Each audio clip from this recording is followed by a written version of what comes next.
인간의 운명을 가르는 것은 과연 무엇일까요? 돈일까요? 명예일까요? 아니면 관계, 지위, 외모일까요? 쇼펜하우어는 말합니다. 건강한 거지가 병든 왕보다 행복하다. 오늘 이 영상에서 우리는 아리스토텔레스와 쇼펜하우어가 말한 인간의 세 가지 인생 자산에 대해 이야기해 보려 합니다. 그것은 단순히 눈에 보이는 것이 아닙니다. 우리 삶을 조용히, 그러나 확실하게 결정짓는 자산입니다. 첫째, 인간을 이루는 것. 건강, 지능, 기질, 그리고 도덕성입니다. 이것은 남이 줄 수도, 빼앗을 수도 없는 자산입니다. 둘째, 인간이 소유한 것. 재산, 소유물, 집, 차, 통장 잔고. 이것은 내 것이지만 언제든 잃을 수도 있는 불안정한 자산입니다. 셋째, 남에게 보여지는 것. 명예, 지위, 외모, 남의 시선. 이것은 내가 통제할 수 없는 가장 허망한 자산입니다. 그렇다면 진정한 행복은 어디에서 올까요? 쇼펜하우어는 이렇게 말합니다. 인간의 행복은 그가 피한 고통의 총합이다. 우리는 남들이 가진 걸 부러워하며 자신이 이미 가진 것에 무감각해지곤 합니다. 그러나 건강, 기질, 자존감, 사유할 능력, 이런 것들이야말로 우리가 반드시 지켜야 할 진짜 자산입니다. 지금부터 저와 함께 쇼펜하우어의 책을 통해 우리의 세 가지 인생 자산에 대해 생각해보는 시간을 가져보겠습니다.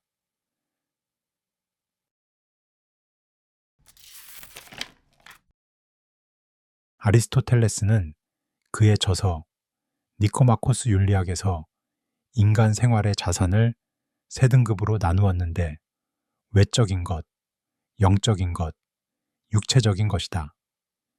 여기서 나는 셋이라는 숫자만을 가져와 인간의 운명을 가르는 결정적인 차이는 세 가지 기본 인생 자산에 기인한 것임을 이야기하고자 한다. 그것은 다음과 같다. 첫 번째 범주는 인간을 이루는 것이다. 즉, 가장 넓은 의미에서의 인격을 의미한다. 여기에는 건강, 힘, 아름다움, 기질, 도덕성, 예지와 그 함양이 포함된다. 두 번째 범주는 인간이 지니고 있는 것이다. 즉, 일반적인 의미에서의 재산과 소유물을 의미한다. 세 번째 범주는 인간이 남에게 드러내 보이는 것이다. 즉, 남의 눈에 비친 자신의 모습, 즉, 남에게 어떤 인상을 주는가 하는 것이다. 따라서 남의 견해를 말하는 그것은 명예, 지위, 명성으로 나누어진다. 우리의 행복과 우리의 즐거움에는 주관적인 면이 객관적인 것보다 근본적으로 비교할 수 없을 정도로 더 중요하다.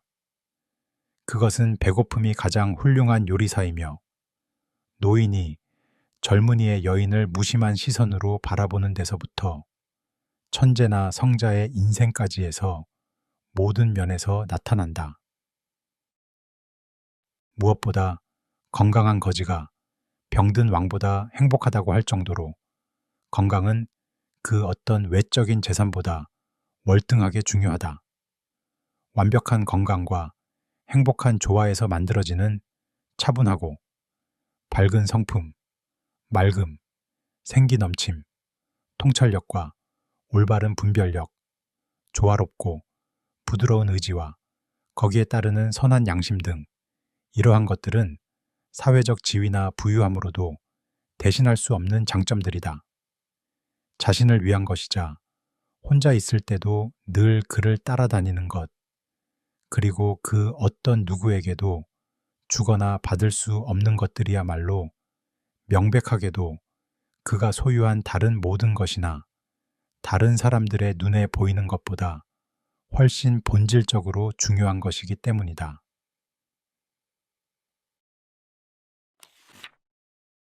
우리는 부를 얻으려 노력하기보다는 건강을 유지하고 능력을 키워야 한다.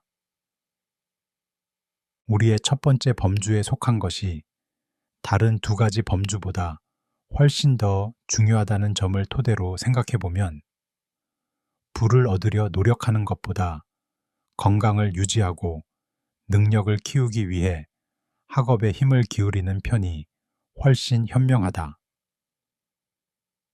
그러나 그렇다고 해서 이것이 우리 삶에 필요하고 적절한 것을 얻는데 소홀히 해도 된다고 잘못 이해해서는 안 된다.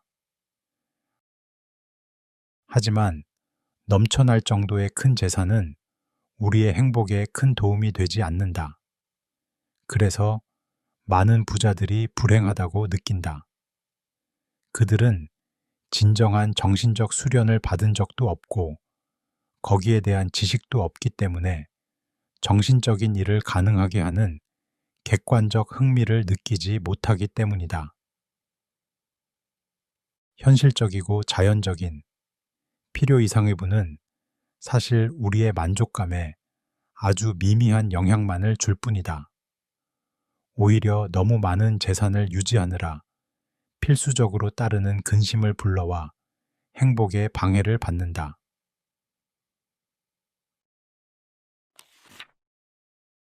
인격 외의 모든 다른 것들은 행복과 만족에 간접적일 뿐이다. 어느 한 사람이 스스로 가지고 있는 것, 첫 번째 범주의 자산, 즉 개성과 그 가치는 그의 행복과 만족의 유일한 직접적인 것이다. 모든 다른 것들은 간접적일 뿐이다. 따라서 다른 것들의 영향은 실패할 수 있지만 인격의 영향은 절대 그럴 수 없다. 그렇기에 인격에 대한 질투는 가장 조심스럽게 감추어지지만 또 그만큼 가장 무시무시하기도 한 것이다. 더군다나 의식의 성격은 영원히 변하지 않고 또한 개개인의 성격 역시 시기에 따라 많거나 적음의 차이는 있지만 늘 지속적이고 영구적으로 영향을 준다. 하지만 다른 모든 것들은 그저 때에 따라 일시적으로 작용할 뿐이며 세상의 변화에 속절없이 바뀌어간다. 그래서 아리스토텔레스는 자연은 믿을 수 있으나 돈은 그렇지 않다라고 말했다. 우리가 외부에서 온 불행을 우리 자신의 잘못으로 인한 것보다 훨씬 더 차분하게 견디는 것은 바로 이러한 이유 때문이다. 운명은 바뀔 수 있지만 우리의 본질은 절대 변하지 않는다. 그런 이유로 고상한 성격, 뛰어난 지능, 낙천적인 성격과 밝은 영혼, 조화롭고 건강한 신체 같은 주관적인 자산, 말하자면 건강한 신체에 건강한 정신이 우리의 행복에서 가장 우선적이고 무엇보다 중요한 것이다. 이 모든 것 중에서 우리를 가장 직접적으로 행복하게 만들어주는 것은 밝은 영혼이다. 이러한 좋은 특성은 곧바로 보답을 받기 때문이다.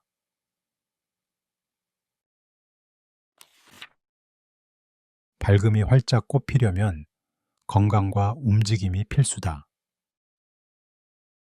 밝은 정신에 영향을 주는 것이 물질적인 부보다 건강이라는 점은 이제 명백한 사실이다. 낮은 계층의 사람들, 노동자들, 특히 농사를 짓는 계층의 사람들은 밝고 만족스러운 표정의 얼굴을 하고 있지만 부자들과 지위가 높은 사람들은 집에서 딱딱한 얼굴을 하고 있다.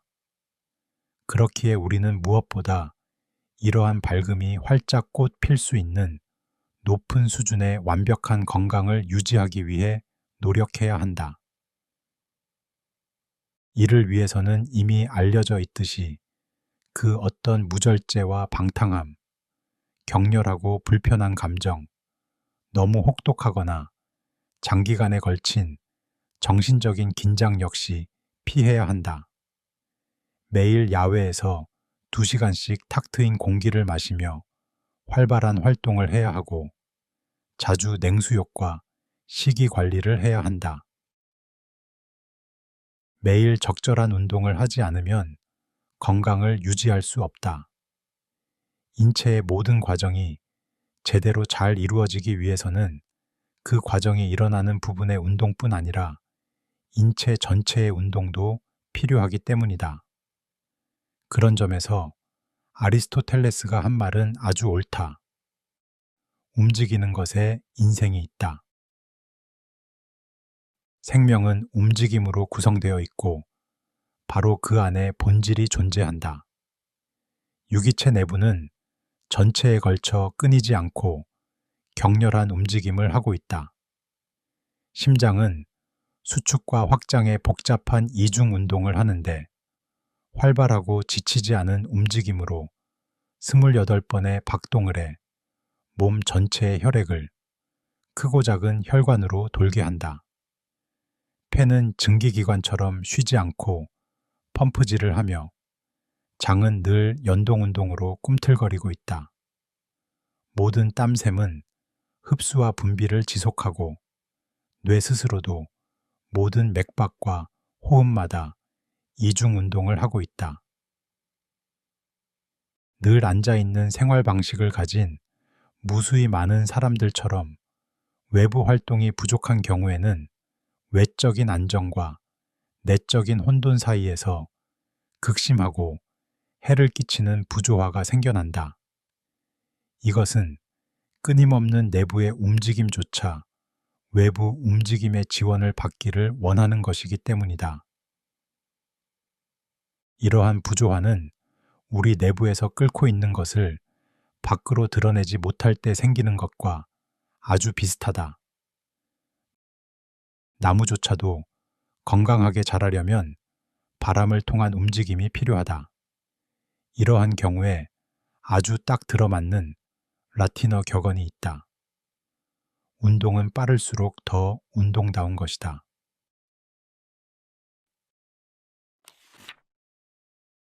사람을 불행하게 하는 것은 사물에 대한 우리의 생각이다. 우리의 행복은 밝은 성격의 영향을 크게 받는다. 또 이것이 건강 상태와 얼마나 큰 관련이 있는지는 같은 외부의 사정이나 사건이라 할지라도 우리 몸이 건강하고 활기 넘치는 때에 겪는 것과 병에 걸려 불안하고 짜증스러울 때 겪는 감정을 비교해 보면 잘 알 수 있다. 우리를 행복하게 만들거나 불행하게 만드는 것은 사물의 객관적이고 실제의 모습이 아니라 그 대상에 대한 우리의 생각인 것이고 바로 그것이 우리를 행복하게 하거나 혹은 불행하게 하는 것이다. 이것이 바로 에펙테토스가 말하는 것이다. 사람을 불행하게 하는 것은 사물이 아니라 사물에 대한 우리의 생각이다.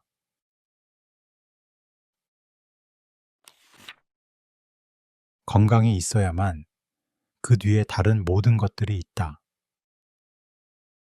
이러한 사실로 미루어 볼 때 가장 어리석은 짓은 일이나 출세, 학업, 명예 혹은 그 무엇인가를 위해 자신의 건강을 희생하는 것이다. 육체적 쾌락이나 순간적인 기쁨을 위해서라면 더더욱 그러하다. 건강이 있어야만 그 뒤에 다른 모든 것들이 있다.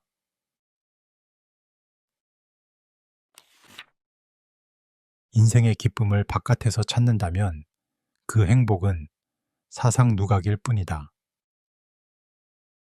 평범한 사람은 본인 인생의 기쁨을 인생 바깥에서, 즉 사회적 소유물이나 지위, 아내와 아이들, 친구, 주변 사회 등에 의지하고 인생의 행복을 이러한 데서 느낀다.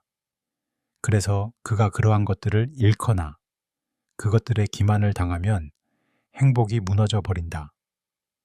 이러한 관계를 표현하자면 그 무게중심이 인생 바깥에 있다고 말할 수 있다.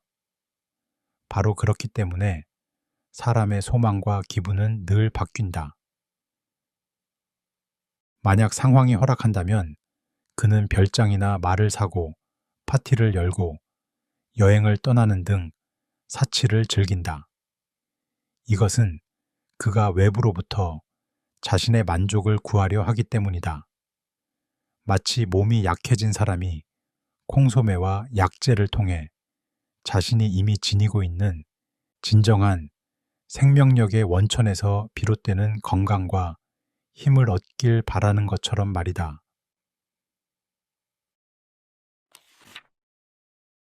타인의 의견 속에서 살지 말고 자신의 의견 속에서 살자. 우리의 행복을 위해서는 건강이 가장 중요하며 건강 다음으로는 우리를 유지해주는 수단, 즉 걱정 없이 살아가는 것이 중요하다. 많은 사람들이 명예, 부귀, 지위, 명성에 큰 가치를 부여하긴 하지만 이러한 필수적인 것들과 경쟁할 수도 대체할 수도 없다. 오히려 본질적인 자산을 위해 필요하다면 그러한 것들은 미련 없이 희생해야 할 것이다.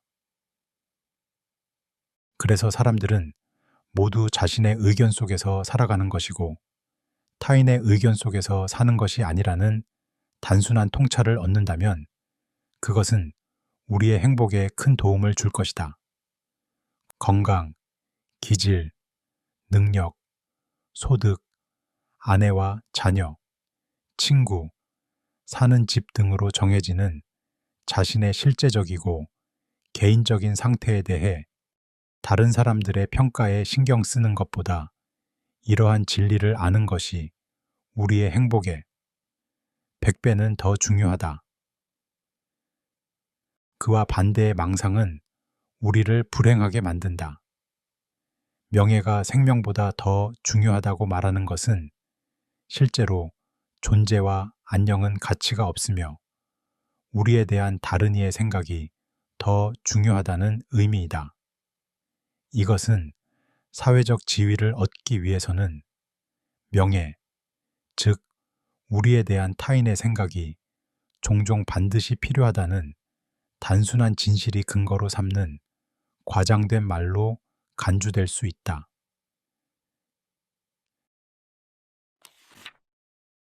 자신이 누린 기쁨보다는 자신이 피한 재앙에 주목하라.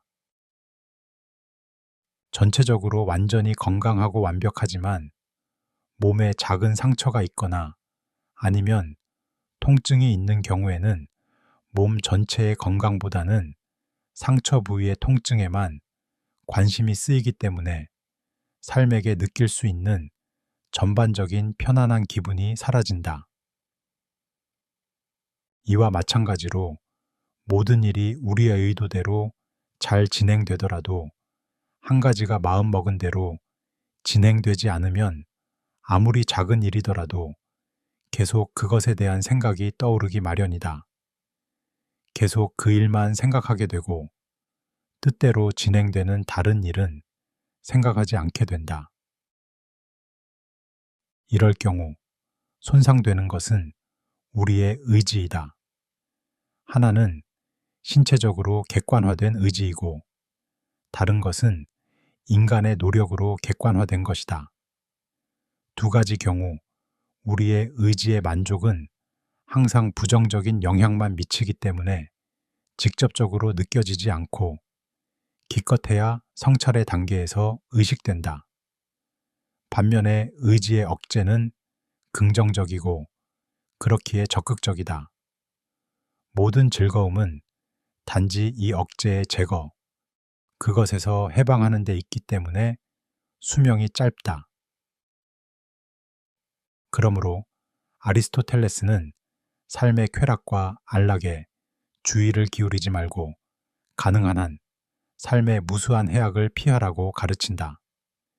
이 방법이 옳지 않다면 볼테르의 말 행복은 꿈에 불과하지만 고통은 현실이다도 거짓이라 해야 하지만 그것은 진실이다. 그렇기에 행복론을 고려해 자신의 인생의 결과를 도출하려 하는 자도 자신이 누린 기쁨에 따라 계산하는 것이 아니라 그가 피한 재앙에 따라 계산을 해야 하는 것이다.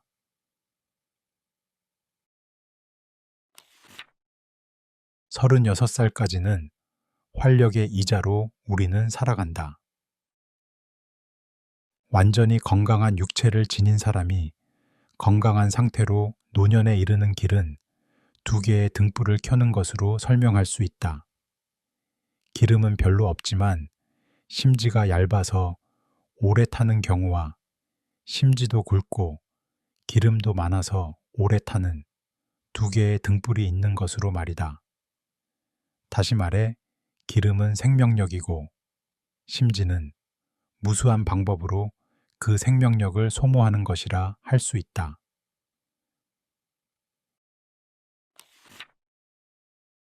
36살까지 우리는 활력이라는 면에서 그 활력의 이자로 살아간다. 활력이 다 떨어진다 하더라도 내일이면 다시 생긴다. 하지만 36이 지난 이후부터는 자신의 자본을 조금씩 파먹기 시작하는 연금수급자의 생활과 같아진다. 처음에는 이러한 변화와 문제가 전혀 눈에 띄지 않는다. 지출한 돈의 대부분이 늘 스스로 채워지기 때문이다. 이때 생기는 사소한 적자는 무시할 수 있을 정도이다. 하지만 이러한 적자가 점점 증가하고 늘어나게 되며 적자가 생기는 크기도 하루가 다르게 매일 증가한다. 점점 그 속도가 빨라지고 모든 오늘은 늘 어제보다 가난해지는데 이러한 상황을 멈출 희망은 그 어디에도 보이지 않는다. 따라서 바닥으로 떨어지는 물건처럼 감소하는 속도에는 가속도가 붙어 결국에는 아무것도 남지 않게 된다. 여기에서 예로 든 생명력과 함께 재산이 실제로 함께 눈 녹듯 사라지기 시작하는 경우는 참으로 슬픈 일이다. 나이가 들면서 소유욕이 강해지는 것은 바로 이런 이유 때문이다. 반면에 처음에는 성인이 될 때까지 그리고 그 이후 한동안은 활력이라는 관점에서 우리는 조금씩 이자를 원금에 더하는 사람과도 같다. 그것은 지출한 원금이 저절로 복귀되는 것뿐 아니라 이자도 조금씩 붙어 점점 자본금이 불어나는 것이다. 아, 행복한 청춘이여. 아, 슬픈 노년이여. 그럼에도 불구하고 우리는 청춘의 힘을 아껴야만 한다.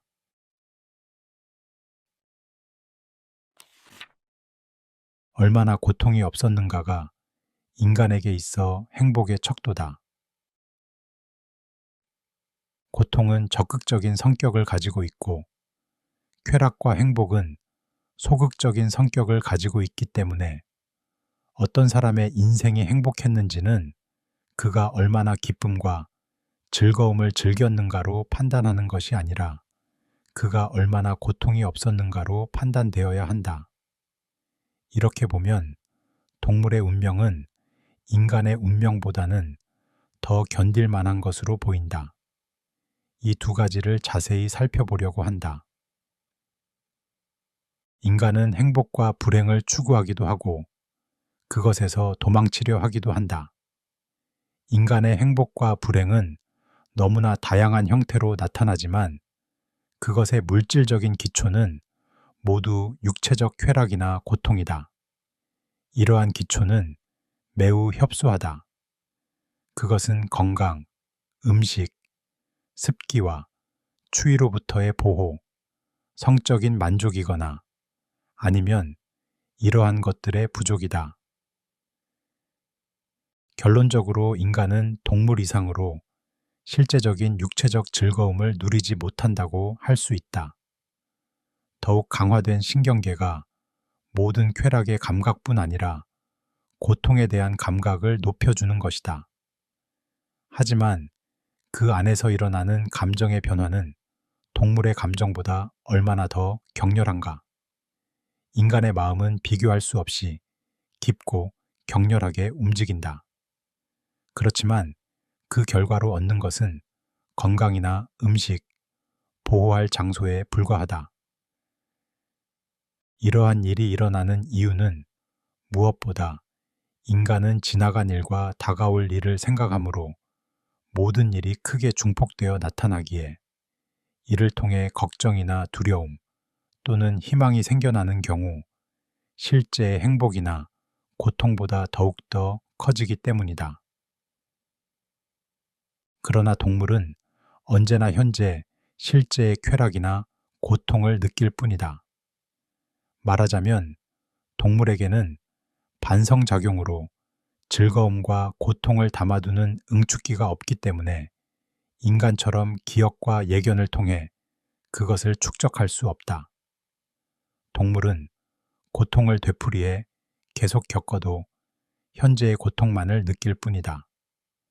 그마저도 고통이 차례로 다가온다 하더라도 현재의 고통만을 느끼며 그것을 더할 수 없는 것이다.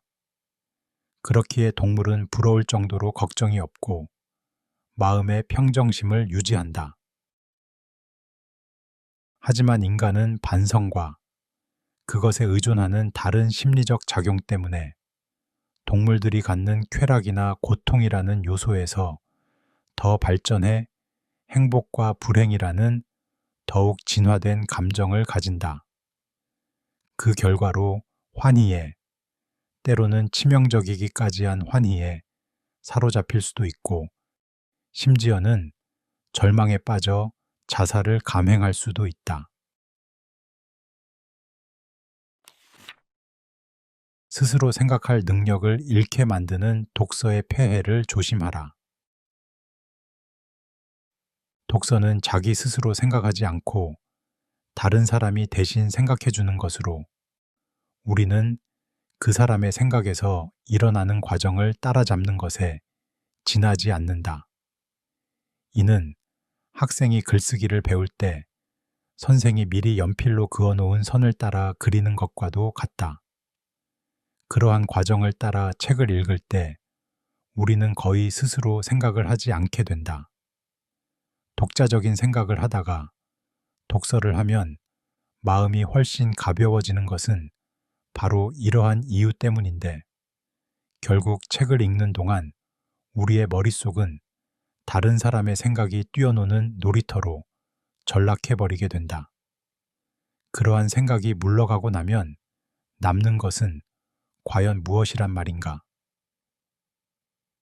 거의 하루 종일 책을 읽다가 사이사이 멍하게 시간을 보내면서 휴식을 취하는 사람은 이런 이유 때문에 스스로 생각할 능력을 점차 잃어버리게 된다. 그것은 마치 늘 말을 타고 다니는 사람이 결국 걸어 다니는 법을 잊어버리는 것과 같은 것이다. 하지만 매우 많은 학자들의 실상은 사실 이러한 상태이다. 그들은 책을 너무 많이 읽어 바보가 되어버렸다. 시간이 날 때마다 책을 읽는 생활을 계속 유지하는 것은 수작업을 계속하는 생활보다 더 정신을 마비시키기 때문이다. 적어도 손으로 하는 수작업을 할 때는 자신의 생각에 집중할 수 있다. 하지만 용수철이 다른 물체로부터 계속 압력을 받으면 탄력을 잃어버리듯이 다른 사람의 생각이 끊임없이 떠오르면 결국 그 정신도 탄력성을 잃고 만다. 음식을 너무 많이 섭취하면 위 건강을 해치고 결국 그 때문에 몸 전체의 건강을 해치게 되는 것처럼 정신도 자양분을 지나치게 많이 섭취하면 영양 과잉으로 결국 질식해버리고 만다. 책을 많이 읽으면 읽을수록 그 책을 읽었던 흔적이 정신에 그만큼 적어지기 때문이다. 이것은 말하자면 우리의 정신에 쓰인 글씨를 아직 지우지 않고 그 위에 다시 글씨를 겹쳐서 써놓은 칠판처럼 되어버려 예전에 읽었던 것을 다시 떠올리지 못하게 되는 것이다. 음식을 먹는다고 해서 무조건 우리 몸에 영양분이 되는 것이 아니라 소화를 시켜야만 되는 것처럼 다시 떠올리고 되새겨야만 읽었던 내용이 자신의 것이 되는 것이다. 그러나 끊임없이 책만 읽고 나중에 그것을 다시 생각하지 않으면 책으로 읽었던 내용이 내 안에서 뿌리를 내리지 못하고 대부분 그냥 사라지고 만다. 보통 일반적으로 정신의 양식도 육체의 양식과 마찬가지로 섭취한 양의 50분의 1 정도만 흡수가 되고 나머지는 증발이나 호흡 또는 그 외의 일들로 그냥 사라져 버린다. 이러한 모든 일 외에도 사실 종이 위에 적힌 생각은 모래밭에 찍힌 사람의 발자국과 별반 다르지 않다. 그 사람이 걸어간 길은 알 수 있지만 그가 그 길을 걸으면서 무엇을 보았는지를 알아보기 위해서는 자신이 직접 자신의 눈으로 보아야만 한다.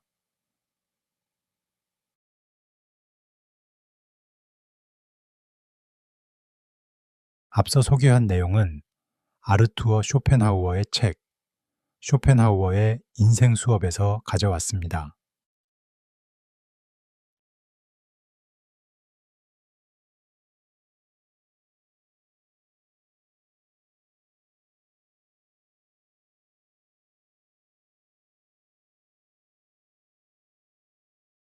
이제 우리는 인생에서 진짜 중요한 것이 겉으로 드러나는 것이 아님을 조금 더 이해하게 되었을 겁니다. 명예가 생명보다 중요하다고 말하는 시대. 하지만 정작 그 명예가 사라지면 삶의 의미도 함께 무너지는 사람들. 우리는 더 이상 타인의 생각 속에 살 필요 없습니다. 자신의 생각 속에서 자신의 인생을 살아가야 합니다. 행복은 남이 주는 것이 아닙니다.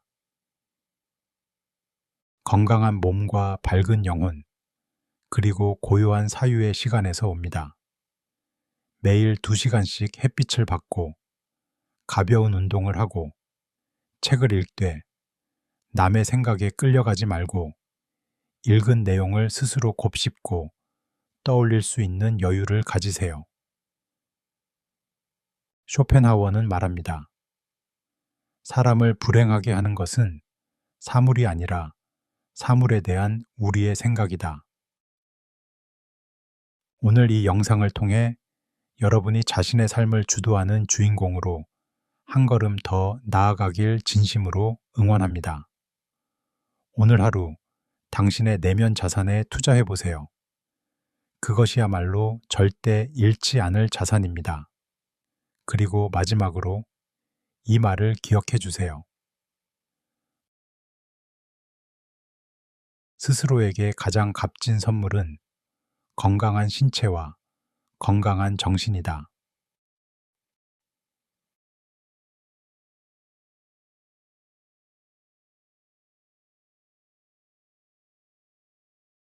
지금부터는 처음부터 다시 한번 낭독해 드리도록 하겠습니다.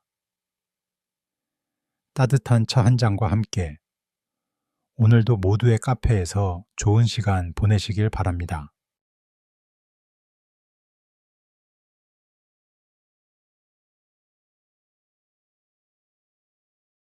아리스토텔레스는 그의 저서 니코마코스 윤리학에서 인간 생활의 자산을 세 등급으로 나누었는데 외적인 것, 영적인 것, 육체적인 것이다.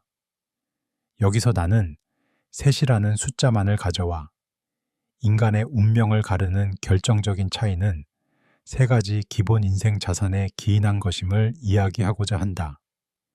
그것은 다음과 같다.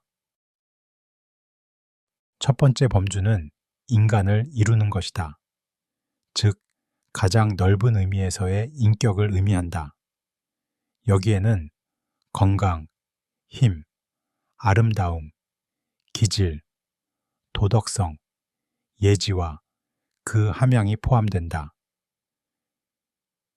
두 번째 범주는 인간이 지니고 있는 것이다. 즉, 일반적인 의미에서의 재산과 소유물을 의미한다. 세 번째 범주는 인간이 남에게 드러내 보이는 것이다. 즉, 남의 눈에 비친 자신의 모습, 즉, 남에게 어떤 인상을 주는가 하는 것이다. 따라서 남의 견해를 말하는 그것은 명예, 지위, 명성으로 나누어진다. 우리의 행복과 우리의 즐거움에는 주관적인 면이 객관적인 것보다 근본적으로 비교할 수 없을 정도로 더 중요하다.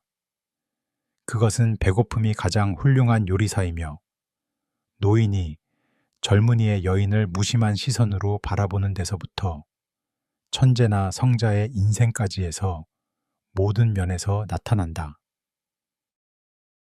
무엇보다 건강한 거지가 병든 왕보다 행복하다고 할 정도로 건강은 그 어떤 외적인 재산보다 월등하게 중요하다. 완벽한 건강과 행복한 조화에서 만들어지는 차분하고 밝은 성품, 맑음, 생기 넘침, 통찰력과 올바른 분별력, 조화롭고 부드러운 의지와 거기에 따르는 선한 양심 등 이러한 것들은 사회적 지위나 부유함으로도 대신할 수 없는 장점들이다. 자신을 위한 것이자 혼자 있을 때도 늘 그를 따라다니는 것, 그리고 그 어떤 누구에게도 주거나 받을 수 없는 것들이야말로 명백하게도 그가 소유한 다른 모든 것이나 다른 사람들의 눈에 보이는 것보다 훨씬 본질적으로 중요한 것이기 때문이다.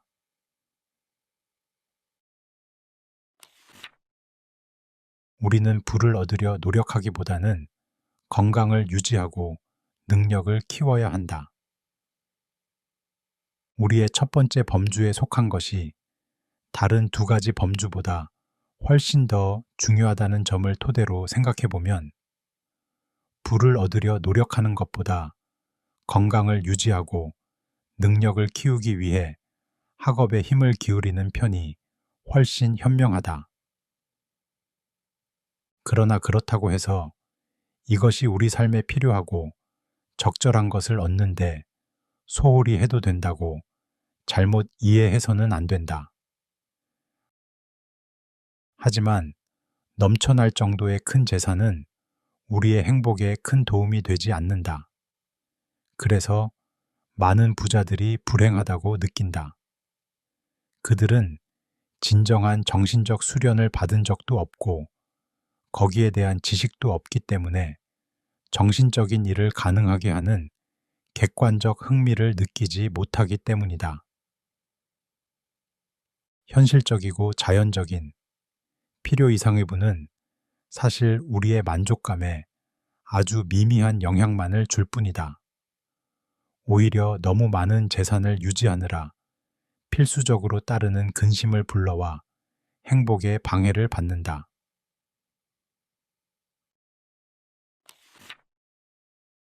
인격 외의 모든 다른 것들은 행복과 만족에 간접적일 뿐이다. 어느 한 사람이 스스로 가지고 있는 것, 첫 번째 범주의 자산, 즉 개성과 그 가치는 그의 행복과 만족의 유일한 직접적인 것이다. 모든 다른 것들은 간접적일 뿐이다. 따라서 다른 것들의 영향은 실패할 수 있지만 인격의 영향은 절대 그럴 수 없다. 그렇기에 인격에 대한 질투는 가장 조심스럽게 감추어지지만 또 그만큼 가장 무시무시하기도 한 것이다. 더군다나 의식의 성격은 영원히 변하지 않고 또한 개개인의 성격 역시 시기에 따라 많거나 적음의 차이는 있지만 늘 지속적이고 영구적으로 영향을 준다. 하지만 다른 모든 것들은 그저 때에 따라 일시적으로 작용할 뿐이며 세상의 변화에 속절없이 바뀌어간다. 그래서 아리스토텔레스는 자연은 믿을 수 있으나 돈은 그렇지 않다라고 말했다. 우리가 외부에서 온 불행을 우리 자신의 잘못으로 인한 것보다 훨씬 더 차분하게 견디는 것은 바로 이러한 이유 때문이다. 운명은 바뀔 수 있지만 우리의 본질은 절대 변하지 않는다. 그런 이유로 고상한 성격, 뛰어난 지능, 낙천적인 성격과 밝은 영혼, 조화롭고 건강한 신체 같은 주관적인 자산, 말하자면 건강한 신체에 건강한 정신이 우리의 행복에서 가장 우선적이고 무엇보다 중요한 것이다. 이 모든 것 중에서 우리를 가장 직접적으로 행복하게 만들어주는 것은 밝은 영혼이다. 이러한 좋은 특성은 곧바로 보답을 받기 때문이다.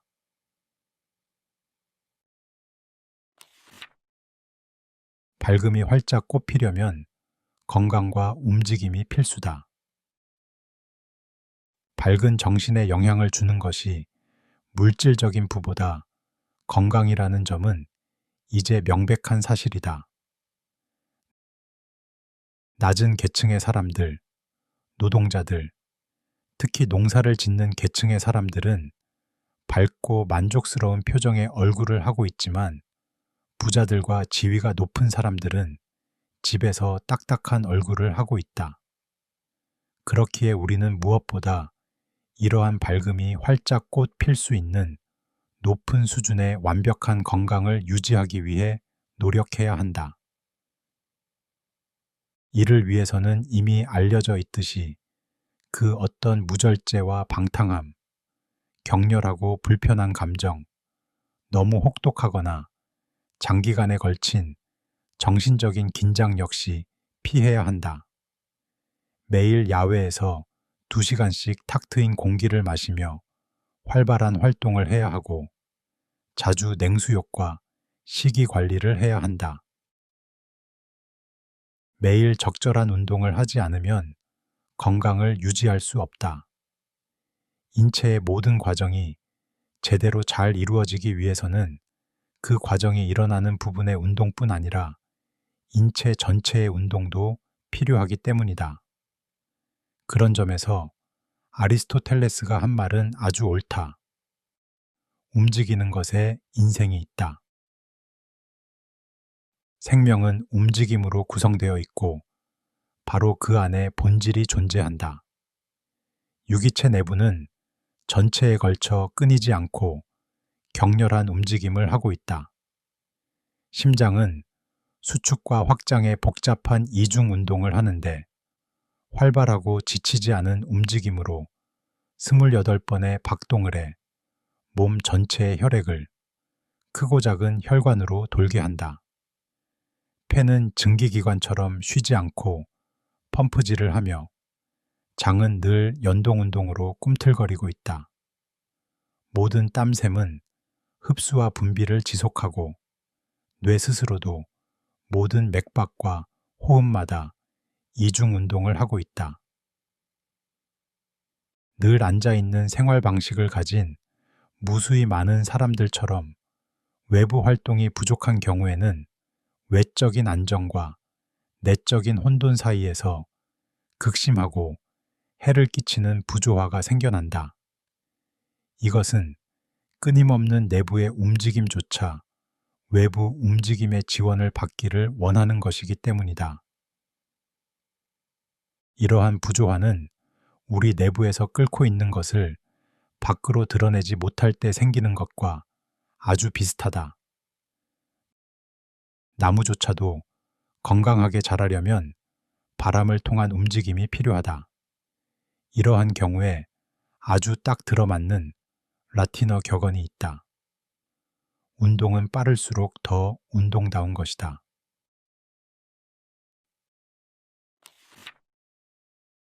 사람을 불행하게 하는 것은 사물에 대한 우리의 생각이다.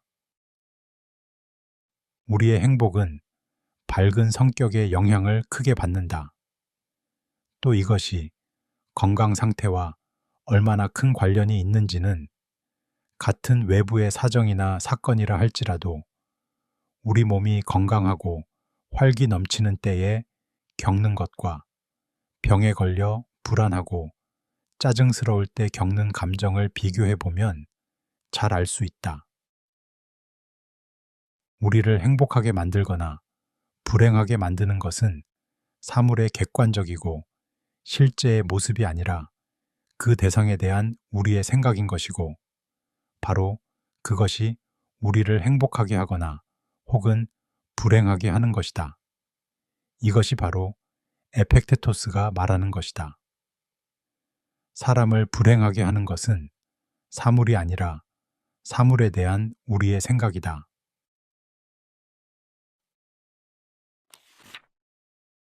건강이 있어야만 그 뒤에 다른 모든 것들이 있다.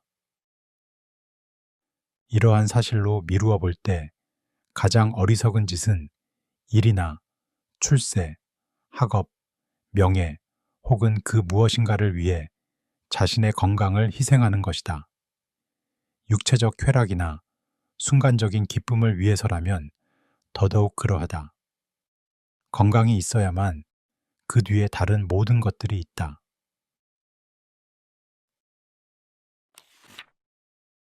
인생의 기쁨을 바깥에서 찾는다면 그 행복은 사상 누각일 뿐이다. 평범한 사람은 본인 인생의 기쁨을 인생 바깥에서, 즉 사회적 소유물이나 지위, 아내와 아이들, 친구, 주변 사회 등에 의지하고 인생의 행복을 이러한 데서 느낀다. 그래서 그가 그러한 것들을 잃거나 그것들의 기만을 당하면 행복이 무너져 버린다. 이러한 관계를 표현하자면 그 무게중심이 인생 바깥에 있다고 말할 수 있다. 바로 그렇기 때문에 사람의 소망과 기분은 늘 바뀐다. 만약 상황이 허락한다면 그는 별장이나 말을 사고 파티를 열고 여행을 떠나는 등 사치를 즐긴다. 이것은 그가 외부로부터 자신의 만족을 구하려 하기 때문이다. 마치 몸이 약해진 사람이 콩소매와 약재를 통해 자신이 이미 지니고 있는 진정한 생명력의 원천에서 비롯되는 건강과 힘을 얻길 바라는 것처럼 말이다.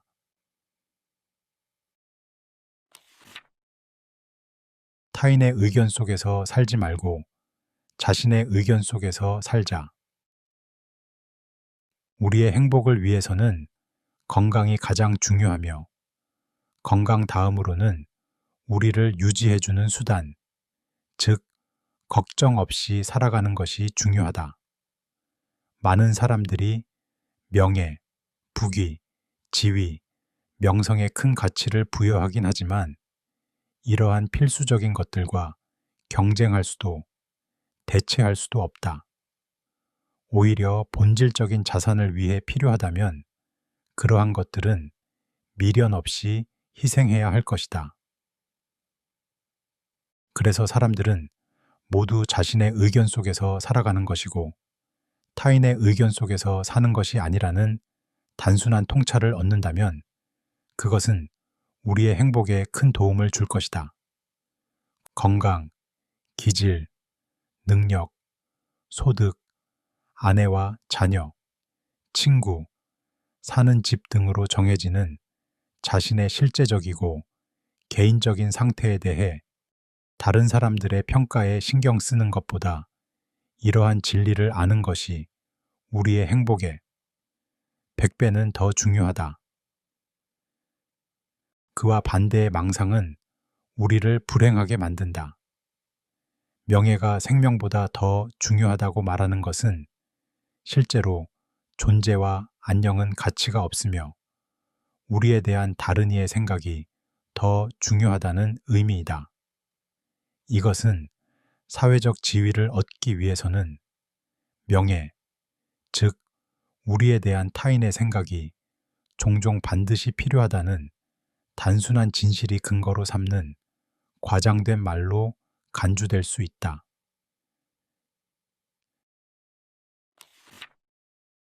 자신이 누린 기쁨보다는 자신이 피한 재앙에 주목하라.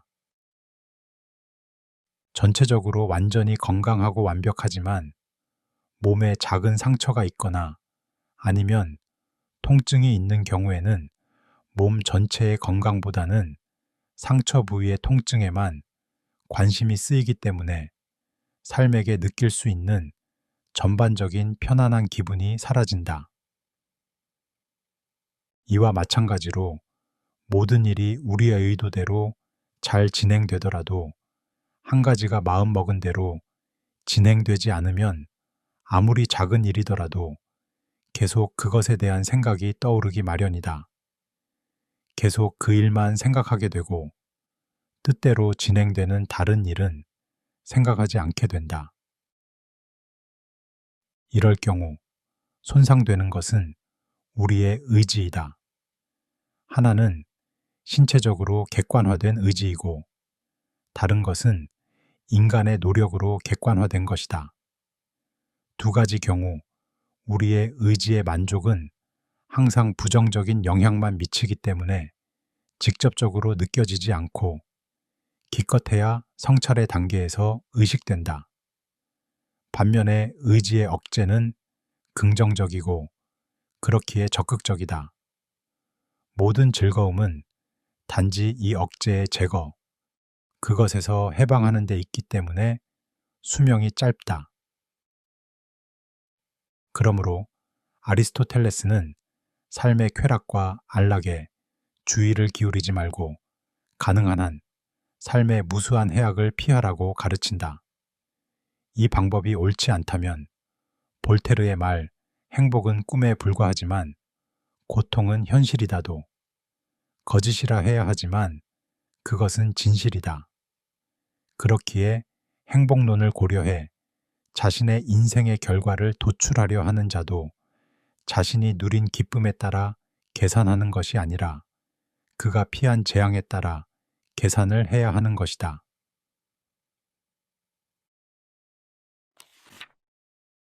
36살까지는 활력의 이자로 우리는 살아간다. 완전히 건강한 육체를 지닌 사람이 건강한 상태로 노년에 이르는 길은 두 개의 등불을 켜는 것으로 설명할 수 있다. 기름은 별로 없지만 심지가 얇아서 오래 타는 경우와 심지도 굵고 기름도 많아서 오래 타는 두 개의 등불이 있는 것으로 말이다.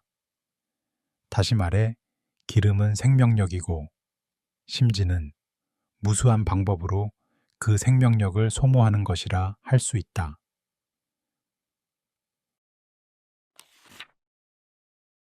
36살까지 우리는 활력이라는 면에서 그 활력의 이자로 살아간다. 활력이 다 떨어진다 하더라도 내일이면 다시 생긴다. 하지만 36이 지난 이후부터는 자신의 자본을 조금씩 파먹기 시작하는 연금수급자의 생활과 같아진다. 처음에는 이러한 변화와 문제가 전혀 눈에 띄지 않는다. 지출한 돈의 대부분이 늘 스스로 채워지기 때문이다.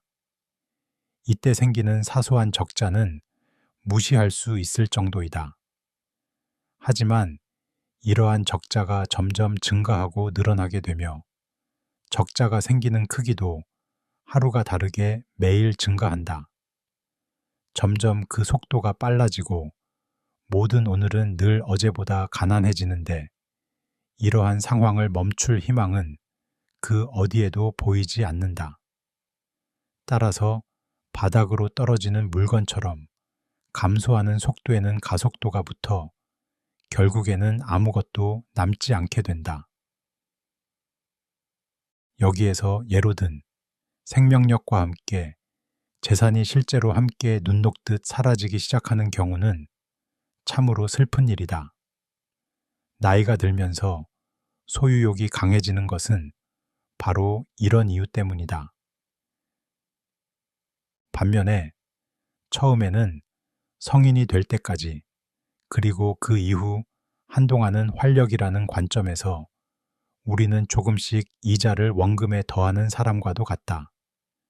그것은 지출한 원금이 저절로 복귀되는 것뿐 아니라 이자도 조금씩부터 점점 자본금이 불어나는 것이다. 아, 행복한 청춘이여. 아, 슬픈 노년이여. 그럼에도 불구하고 우리는 청춘의 힘을 아껴야만 한다.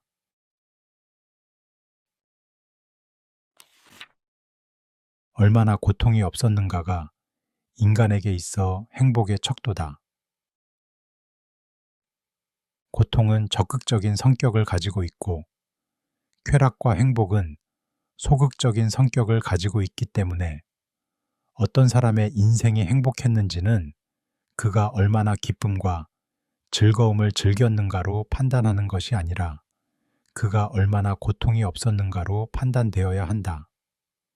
이렇게 보면 동물의 운명은 인간의 운명보다는 더 견딜 만한 것으로 보인다. 이 두 가지를 자세히 살펴보려고 한다. 인간은 행복과 불행을 추구하기도 하고 그것에서 도망치려 하기도 한다.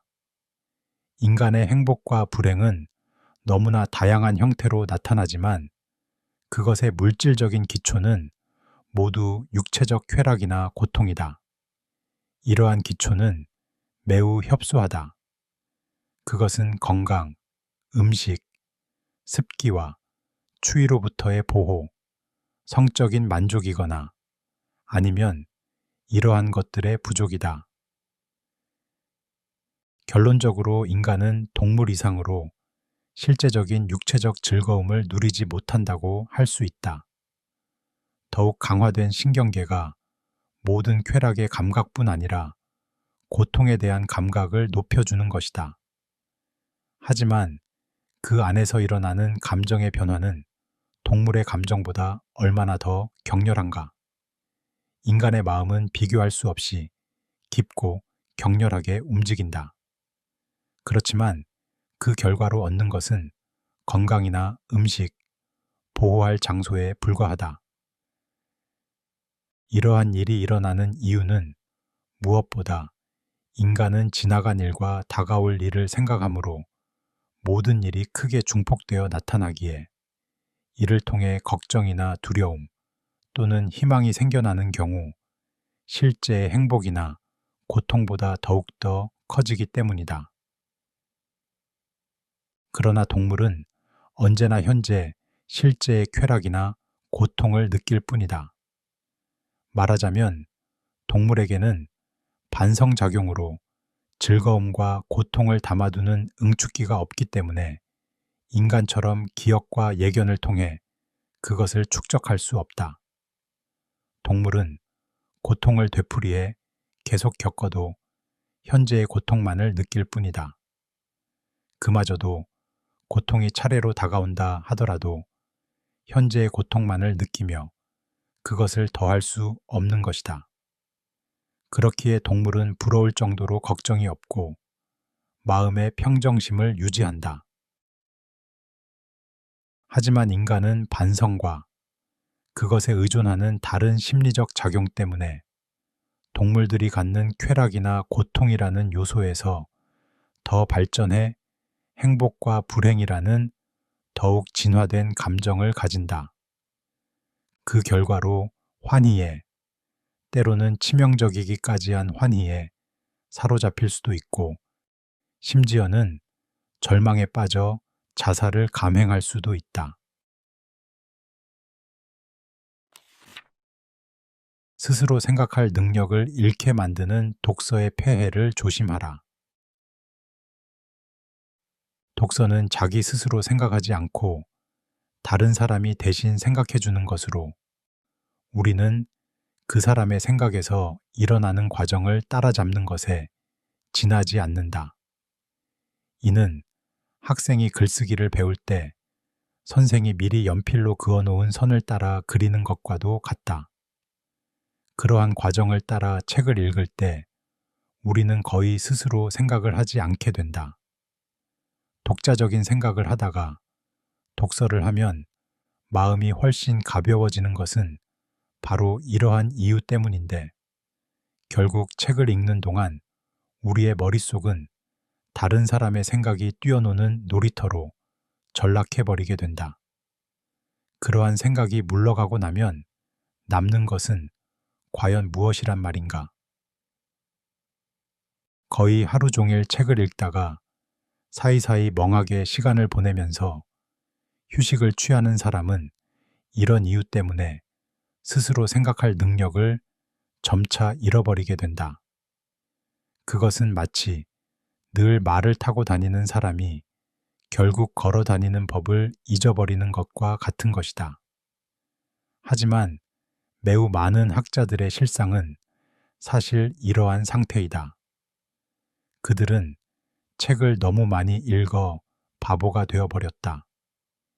시간이 날 때마다 책을 읽는 생활을 계속 유지하는 것은 수작업을 계속하는 생활보다 더 정신을 마비시키기 때문이다. 적어도 손으로 하는 수작업을 할 때는 자신의 생각에 집중할 수 있다. 하지만 용수철이 다른 물체로부터 계속 압력을 받으면 탄력을 잃어버리듯이 다른 사람의 생각이 끊임없이 떠오르면 결국 그 정신도 탄력성을 잃고 만다.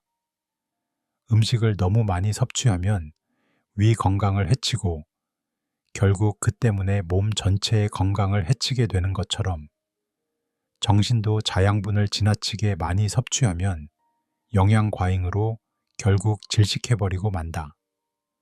책을 많이 읽으면 읽을수록 그 책을 읽었던 흔적이 정신에 그만큼 적어지기 때문이다. 이것은 말하자면 우리의 정신에 쓰인 글씨를 아직 지우지 않고 그 위에 다시 글씨를 겹쳐서 써놓은 칠판처럼 되어버려 예전에 읽었던 것을 다시 떠올리지 못하게 되는 것이다. 음식을 먹는다고 해서 무조건 우리 몸에 영양분이 되는 것이 아니라 소화를 시켜야만 되는 것처럼 다시 떠올리고 되새겨야만 읽었던 내용이 자신의 것이 되는 것이다. 그러나 끊임없이 책만 읽고 나중에 그것을 다시 생각하지 않으면 책으로 읽었던 내용이 내 안에서 뿌리를 내리지 못하고 대부분 그냥 사라지고 만다. 보통 일반적으로 정신의 양식도 육체의 양식과 마찬가지로 섭취한 양의 50분의 1 정도만 흡수가 되고 나머지는 증발이나 호흡 또는 그 외의 일들로 그냥 사라져버린다. 이러한 모든 일 외에도 사실 종이 위에 적힌 생각은 모래밭에 찍힌 사람의 발자국과 별반 다르지 않다. 그 사람이 걸어간 길은 알 수 있지만 그가 그 길을 걸으면서 무엇을 보았는지를 알아보기 위해서는 자신이 직접 자신의 눈으로 보아야만 한다.